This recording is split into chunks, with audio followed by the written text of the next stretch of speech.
During this period in America, an impeachment manager, of course known for his service on the January 6th committee, which has been an important project that we've been covering in the news, and something we sometimes need nowadays, an actual expert on the law, a law professor as well. So I'm thrilled to be a part of this virtual announcement of introducing him, and I hope this lecture is valuable to everyone in the room and beyond. I want to thank Lisa Sharkey, who I've been working with on this, because hopefully I will be able to see you all in person next year as well. So that is our hello from over here on the beat. And without further ado, let's give a warm welcome to Congressman Jamie Raskin. Everybody, thank you, Ari Melber. Thank you, guys. Thank you, Lisa Sharkey. I'm thrilled to be here as Ari Melber's understudy and substitute tonight. I'm thrilled to be back with the people from Ali. We're staying in Stockbridge, and somebody came up to me and asked what I was doing in town. I said I came to do the Mona Sherman lecture with Ali, and she said, Ali? That's a bunch of like super overeducated liberals. You don't need to talk to them. You're preaching to the choir. I said, I like preaching to the choir. That's my favorite place to preach. It's great to be back in Massachusetts with President Kennedy, always. And I love your beautiful Commonwealth. I was thinking about Thomas Jefferson, who, when he was living in France as ambassador over there, used to say that everybody on earth who loves freedom has two countries, his or her own, and France. And I was thinking everybody in America who loves democracy has two states, his or her own, and Massachusetts. So I'm excited to be with you guys tonight.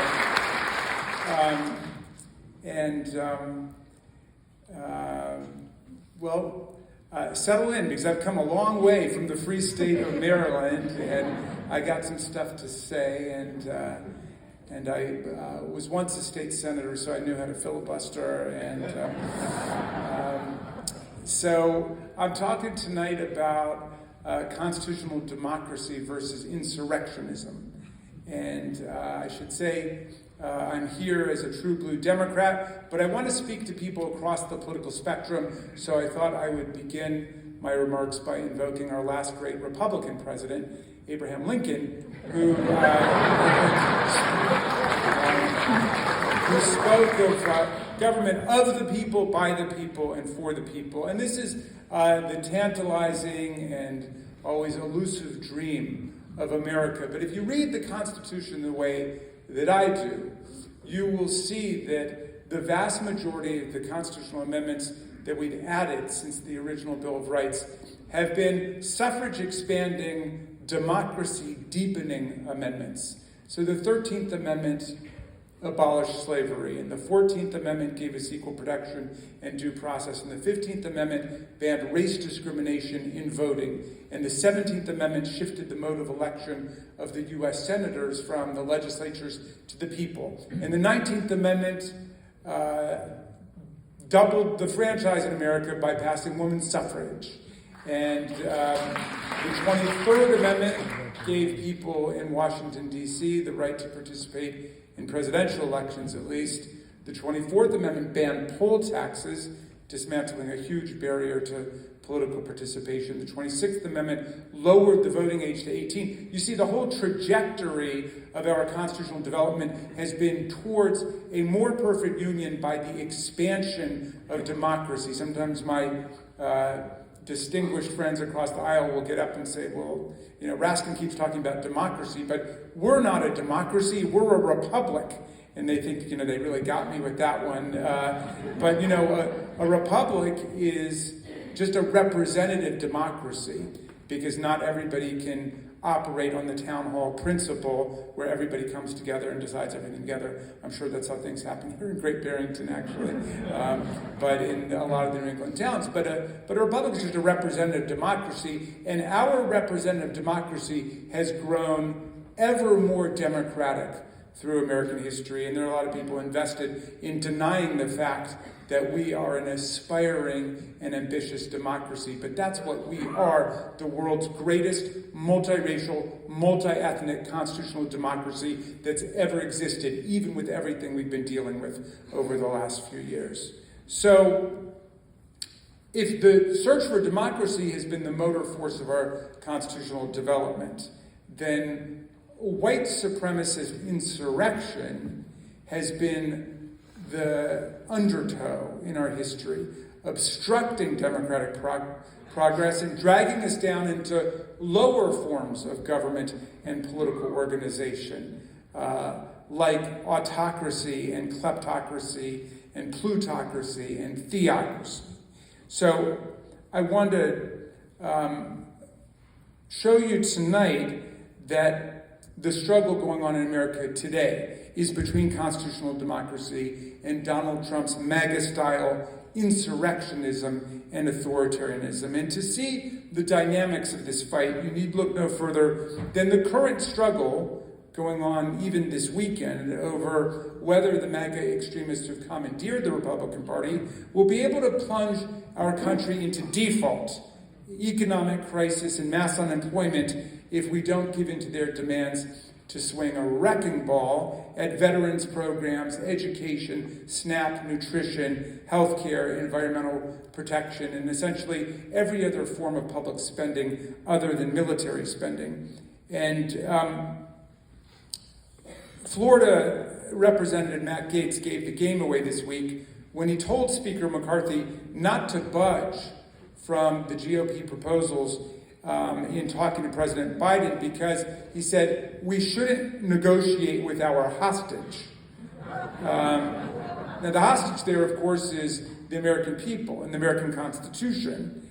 And this legislative hostage taking is not just a pathological departure from 2 centuries of American politics and government, threatening a default for the very first time in our history, but it's also an effort to violate the Constitution in a way that is totally fundamental to American insurrectionism.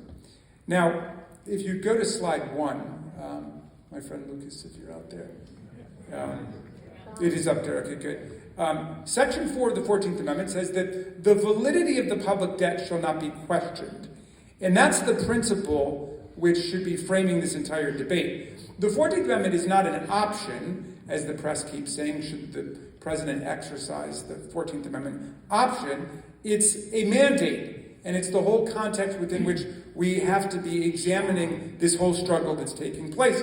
Congress has passed dozens of spending statutes, Social Security, Medicare, Medicaid, education, as well as statutes providing for federal borrowing under Title 31. And the president's job under Article 2 of the Constitution is to take care that the laws are faithfully executed. But now Kevin McCarthy and his team are saying that the Liberty Bond Act of 1917, which is the source of the debt ceiling that they now wield like a dagger at the throat of the Republic, means that the president must accept everything they're telling him to do, or else they will force the country into its first default ever. But I would argue, and I think it's perfectly clear from the Constitution, that President Biden has a responsibility to enforce all of those spending laws, Social Security and Medicare and Medicaid, and to meet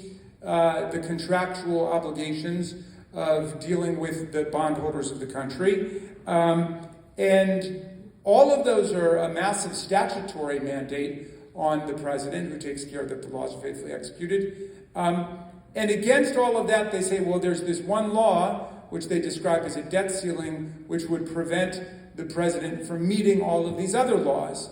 Well, even if you accept that that's what that statute means, and I don't, but even if you accepted that, then you would say, well, in the conflict between all these other laws and that law, why don't we look at the Constitution, which says the validity of the public debt shall not be questioned? And in that case, it makes it perfectly clear that if forced to the edge, the president must go ahead and make the payments to those people who are owed money under our Constitution and under our statutes. Now, What is the history of this Section 4 of the 14th Amendment?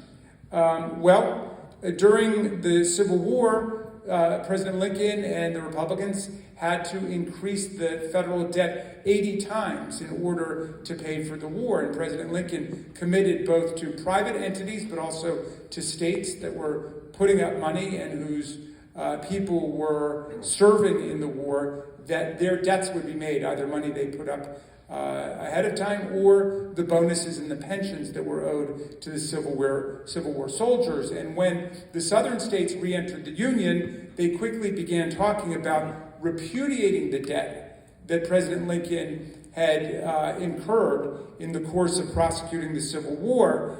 And the pro-Union forces said that they would never repudiate the debts that were incurred during the course of the Civil War. And moreover, it should never be a question of partisan contest whether the country would pay the lawful debts that the government engaged in. And thus, that's the genesis of this provision, which says not only the validity of the public debts, including the bonuses and pensions owed to people who served in the war against insurrection, are owed, but also that no money should ever be paid to anybody who ever engaged